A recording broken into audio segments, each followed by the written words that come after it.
अस्सलाम वालेकुम, this is Noman Goraya. अगर आप भी बहरिया टाउन कराची के अंदर कोई विला फाइंड आउट कर रहे हैं बट आपको कन्फ्यूजन ये है कि हम किस परसेंट के अंदर किस प्राइस रेंज में टारगेट करें, तो ये वीडियो आपके लिए है। सबसे पहले हम स्टार्ट करते हैं मेन गेट के पास। आपके पास ऑप्शन है कायद विलास का, जो कि वॉकिंग डिस्टेंस पे प्रीसेंट 2 के अंदर एग्जिस्ट करता है।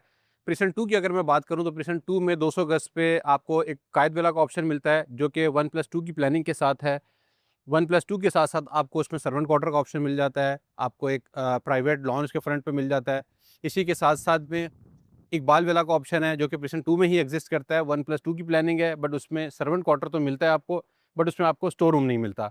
तो ये मेन गेट के नियरेस्ट ब्लॉक है। अगर इसी प्राइस रेंज की मैं बात करता रहूँ तो कायद विला इस टाइम पे 2.55 से 60 लाख रुपए की रेंज से स्टार्ट होता है, और एज़ पर कैटेगरी उसकी प्राइसेस है।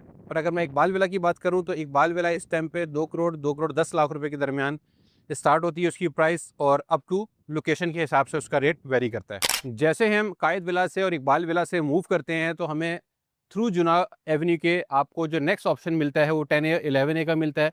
10A और 11A के अंदर भी सेम कैटेगरीज आपको मिलती हैं। 200 गज का विला मिलता है, 150 गज का विला 10A में भी मिलता है। एक 11A और 11B के अंदर भी ये ऑप्शंस मौजूद हैं। अगर तो किसी को प्राइसिंग का इशू है और डिस्टेंस का इशू नहीं है तो वो 10A और 11A को टारगेट कर सकता है।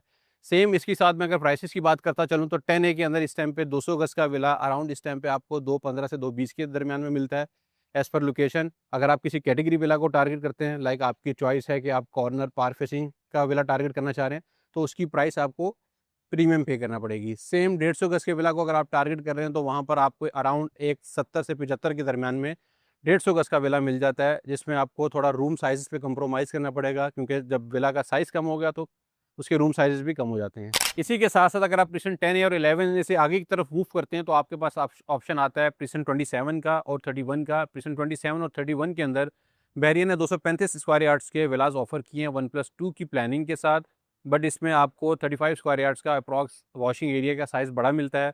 अगर मैं प्राइसिंग की बात करता चलूँ तो प्राइसिंग में 27 जो जिना एवेन्यू पे 31 से पहले आता है, तो उसका इस टाइम पे अराउंड रेट 185 के आसपास है, और अगर उसके बैक पोर्शन की मैं बात करता चलूँ तो वहाँ आपको 165 प्लस माइनस में विला की प्राइस मिलती है।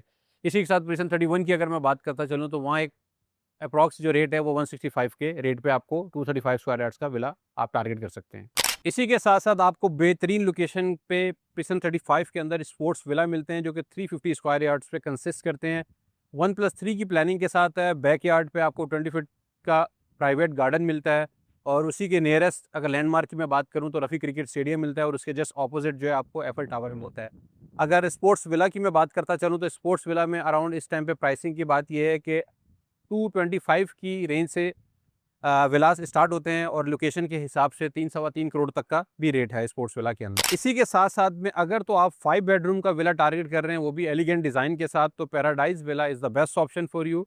जहाँ पर आपको 5 बेडरूम के साथ सर्वेंट क्वार्टर मिलता है, प्राइवेट लॉन मिलता है आपको, और इसी के साथ-साथ में आपको सेंट्रल पार्क का व्यू देखने को मिलता है। पैराडाइज़ विला की अगर मैं प्राइसिंग की बात करता चलूँ तो अराउंड इस टाइम पे आपको 480 से लेके 490 के इन बिटवीन आपको प्राइस रेंज स्टार्ट होती है पैराडाइज़ विला के अंदर। और अगर आप रोड या कैटेगरी का विला टारगेट करते हैं तो 5.5 करोड़ रुपए तक का आपको 500 गज का paradise villa Bahria town Karachi में मिल सकता है।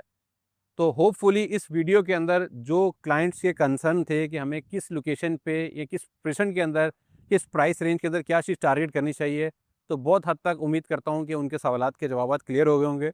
मज़ीद किसी किस्म की कन्फ्यूजन के लिए आप मेरे दिए गए नंबर पर राब्ता कर सकते हैं। Stay connected. Thank you so much.